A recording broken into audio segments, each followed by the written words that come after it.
So, naghahanap ako ng all-in-one cleaner para sa ating bahay, which is affordable. And itong napili ko is Kilang brand.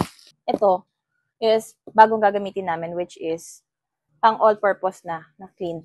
Lang pang dingding, pang kisame, also, pwede rin to pang sahig. Pag linis-linis natin naman kung anik-anik. So, Lysol is one of the good product. And syempre, kilala pag Lysol, di ba?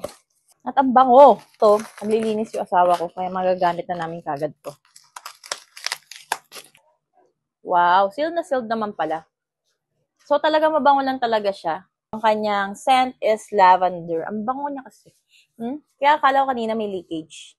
So, hindi naman pala. So, never secure ang kanilang product pag makakarating sa atin. Gusto niya rin ng ganito at matagal-tagal din natin magagamit. So, you can visit my basket, guys. This is 900 ml at pwede natin gamitin sa kahit anumang sulok ng ating bahay. So, nalinis na siya, mabango pa.